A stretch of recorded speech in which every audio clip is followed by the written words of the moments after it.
And welcome to Tama's podcast. I want to say I hope all of you had a lovely Christmas. And if you don't celebrate Christmas, well, I hope you had a good time with your friends and family. Also, tomorrow, New Year's Eve, I want to wish all of you a Happy New Year in advance, okay? So, today I have a very lovely guest. His name is Cameron, and I know what you're going to say. Oh, I thought you're not going to do anything after January. Well, you know, this person, just like me, we're very busy, and because of the schedule clashes, I thought, yeah, let's just do it. And we decided yesterday, and I thought, why not? You know? So Cameron is my guest today, all right? So Cameron is a podcaster. He was, I think from what I remember from our conversation, he comes from America, yeah? Hey.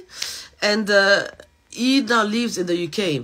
And what I like about him is when you look at all of his pictures gallery, it's so fabulous. That's what I'm going to say. I'm not going to give too much away. But I thought, no, I need to speak to him. I like what he stands for. I like, that the fact he's a podcaster. So I'm also looking for some tips, regarding my own podcast. All right. So let me see if he can come and join us. All right. Yeah.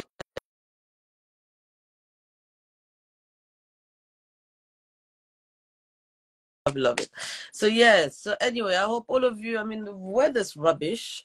I just hope that you guys find a way to have fun, spend time with your family, relatives.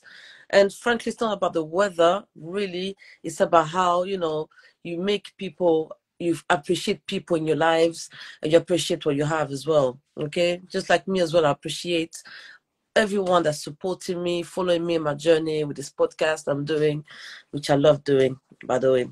Okay? All right. Yes.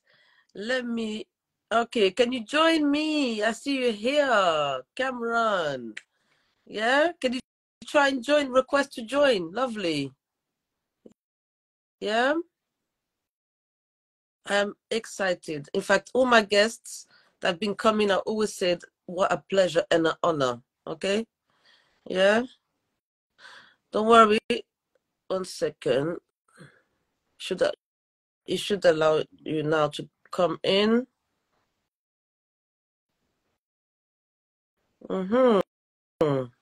Cameron. Sorry about this. Oh, shoot. I shouldn't say sorry all the time. It's not really my fault. Okay. All right. Some patience. Come on, Instagram. Don't do this. Yes, you have. And I'm still accepting you. It's not your fault. Sometimes it does that, which is so annoying. I'm very aware this is an issue with me. With Instagram at the moment. Come on. Is it working? It says unable to join. I don't understand why. Okay. Finally. Cameron, how are you? Good. How are you? I'm great. Thank you very much. I want to say thank you as well for your time, for coming today and everything. How was your brunch? Yeah, really good. Really good. We just Nice finished. one. Oh, Yeah. amazing. So can you introduce yourself to us, please? Yeah. I'm Cameron Bernard Jones. I live in London. I'm an actor, voice actor, podcaster. I'm originally from New York. What else? I love to cook. I love to bake. I have a podcast called Lick the Plate, which you can follow on Instagram as well, at Lick the Plate Podcast. Yeah, loads of things. I like to be a Renaissance man, if you will. Renaissance, love it. Okay, so you come from New York. So I believe that you started your career back in New York. So your acting career, you started back in New York, right? So, yeah, I started in school, just like singing in choirs or dancing on a dance team or acting on a stage. It all started in school. But then I started to study it in Chicago in 2006 in Chicago. So I moved to Chicago for school, for 4 years, and then I moved back to New York to try to start a career, and then a whole long story follows after that. No problem. I mean, no, please don't take that the wrong way, right? America is a place where everybody dream of going. You're talking about New York, Chicago. What made you come to London? Well, I didn't arrive in London first. My big break, as we call it, happened in Copenhagen, actually. So this is in 2014. So, okay, to put it into perspective, here's a timeline. I graduated uni in 2010, moved back to New York to try to start a career. I don't know if anybody's ever tried to make it in the States, but especially New York, it's like a very saturated industry, and everybody from all over the world is trying to make a career for themselves. So I was one of those people. I thought I had hometown advantage, but it was like starting from zero again. So anyway, 2010 to 2012 was like this couple year, 2 to 3 year period where I just didn't have much work, really. And so like most New Yorkers do, they hustle. You have 2, 3 jobs, and you audition. You're here and there. You're everywhere, and you just try to make it. And I was one of those people. It didn't come automatic to me, and it really was a climbing of a ladder. But my big break came in 2014. I auditioned for Porgy and Bess, the opera, but this was being put on at the Royal Danish Opera, and they did auditions in London, in New York. So it was a very international cast. And so, yeah, I booked it. And that's kind of where the next step really kicked off. And so I was in Copenhagen for almost half of a year and explored Europe and realized, okay, there's a whole other side to this industry. And it's not just all about being on Broadway, being in New York, being in LA, whatever. Yeah. So that's how it started. And then eventually I made it to the UK. But that's not just career, it's also life, love, all that.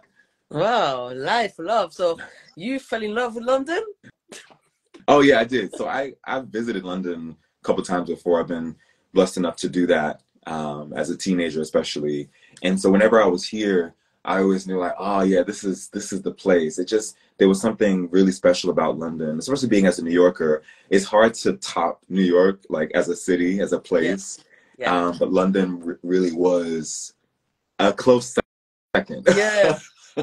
Well, listen, I've got to be honest. I was meant to be in America, but somehow, because I grew up, I was born and grew up in Europe, and I lived in Switzerland for a while, and I said to myself, New York, or even I was meant to even go to, I think, Washington at some point, but the distance, I was like, imagine something go wrong. Yeah. And I can't go back to Europe, because me, I'm going to say I love Europe. I'm addicted to Europe. All right.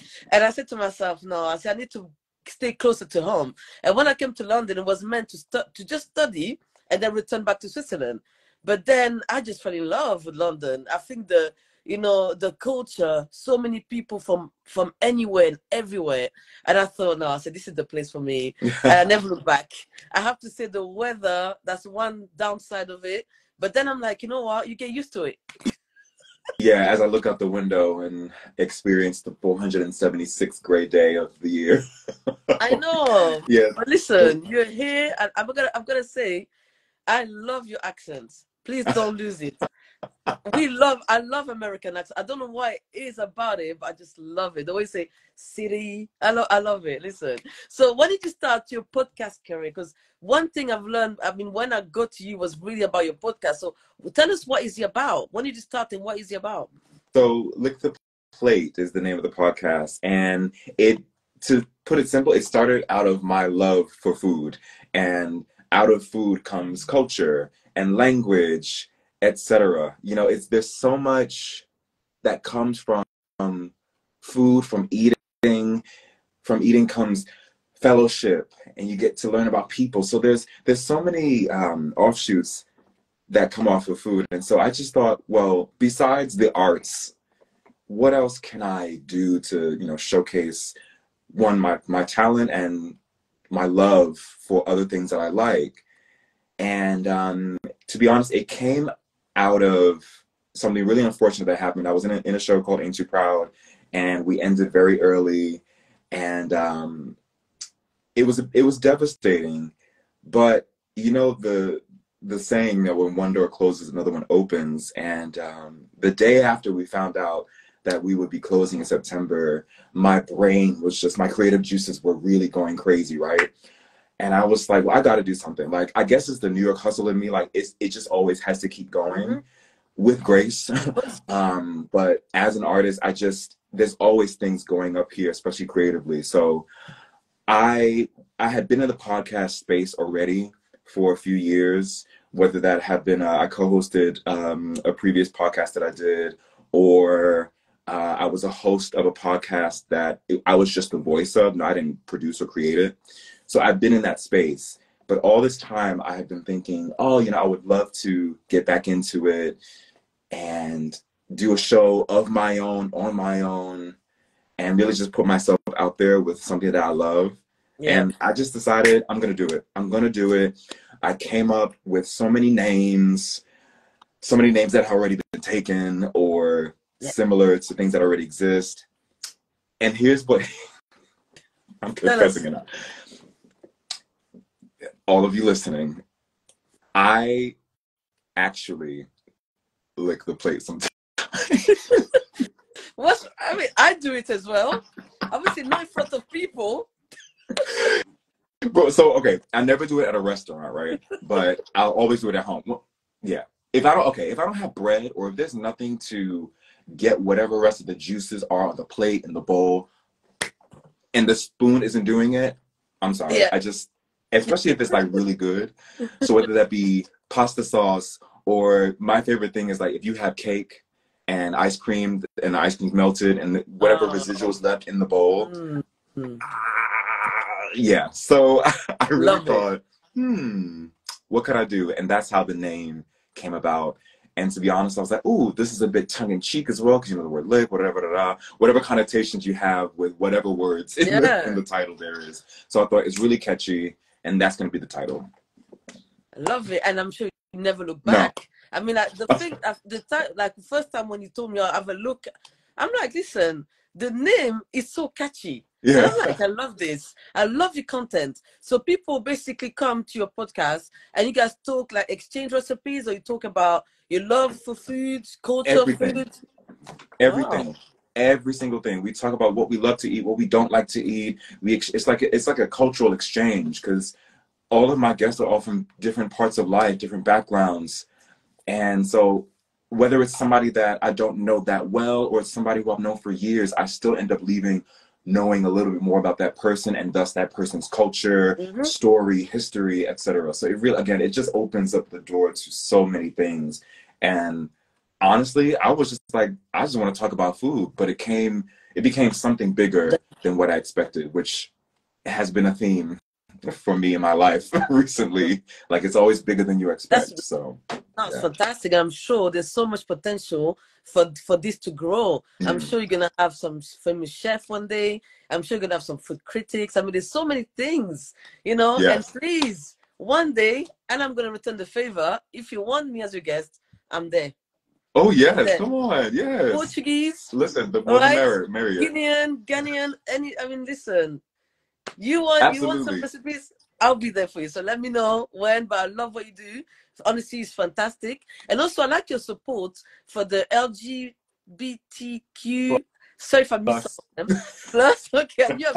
I love your support for the community. Can you tell me a bit more about that? Because some of my students and young people, some of them, they kind of find it challenging to, accept who they are, and also to talk about the subject.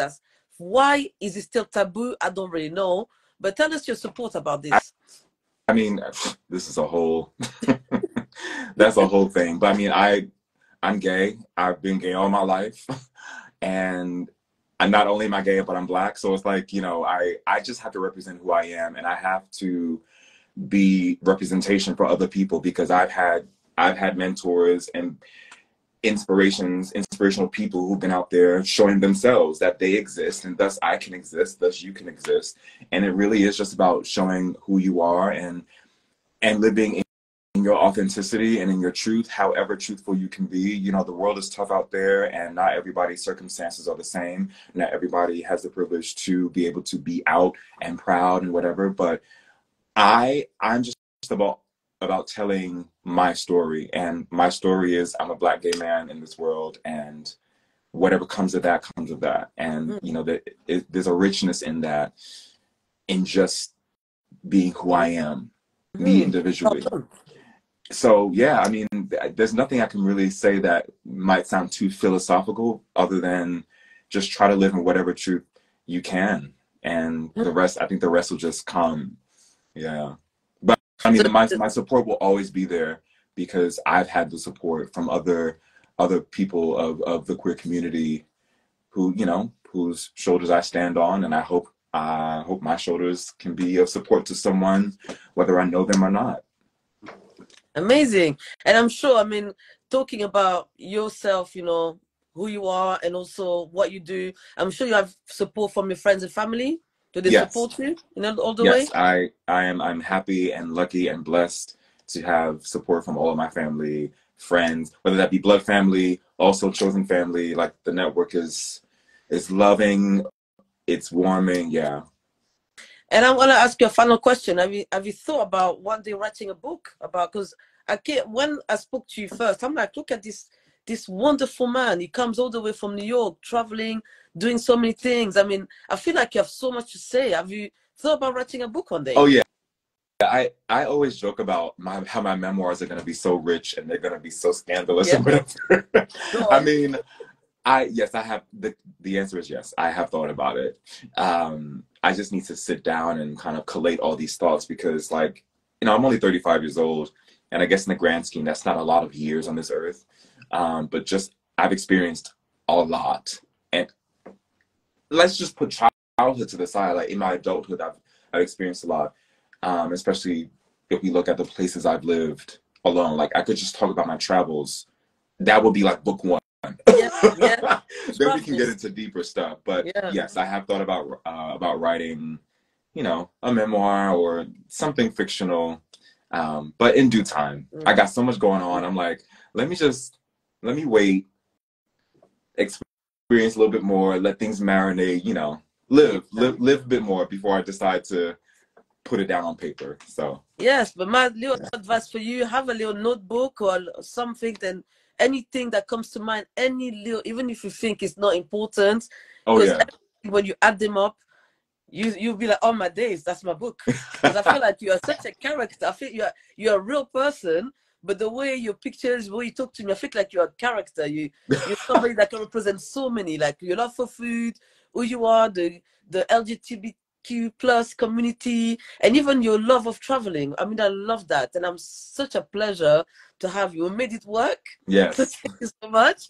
And my final question for you: so what would you advise young people today on how, you know, to make it in life, either by traveling, by starting a podcast, or even come out to who they are? So 3 advice. What would you advise them?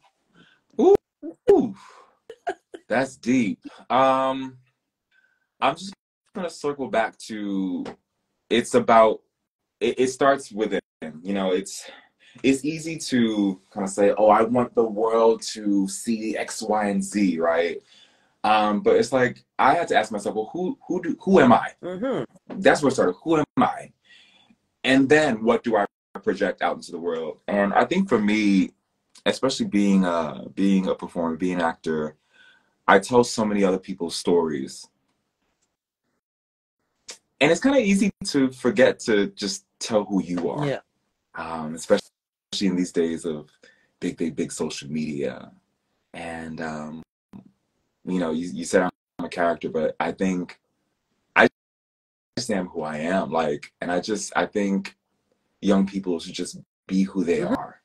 I know that sounds so simple, and maybe it's not an easy answer, something you can just pick up and say, okay, I got it. But if you really just look within and try to get to know who you are first. Yeah. And then think about how what you bring to this earth, what energies you bring to other people. You know, how are you in your community at large? You know, it starts here, then it gets bigger, then bigger, then bigger, then bigger. But you have to start here first. So Yeah, that's that's yeah. that's fantastic. And for future podcasters out there, what would you say to them? What would you advise them? Press record. It's simple. Start it. Like literally just press record. You know, just as a person encouraging someone to write a book would say, you know, just write it down. Just press record. You know, we have so much technological devices out here that you can just record something. Put your phone. If you have a thought, record it. Speak it out into the atmosphere, and then just go from there. Don't think that once I press record, everything's gonna be perfectly produced. No, that time will come. You'll have time to do that, or you'll find someone who can do that for you, or you work together. But the simplicity in it is press record, and then the rest will do it. Things will fall into place. What a lovely advice. I mean, everything you said, I love everything you stand for. And I can't wait to see what else you're going to do. So consider yourself, you have one of your biggest fans already. So please, please, please, let's keep in touch. And Yeah. please, I want to come to your podcast one day. Let me know when, how. Okay. I'm there. Okay. We'll be in touch. Thank you. Definitely. Have a lovely New Year's Eve tomorrow. You too. And have a lovely New Year. Happy New Year in advance. All right. Happy New Year. It's been a pleasure. Thank you so much. Bye. Bye, Daddy. Bye.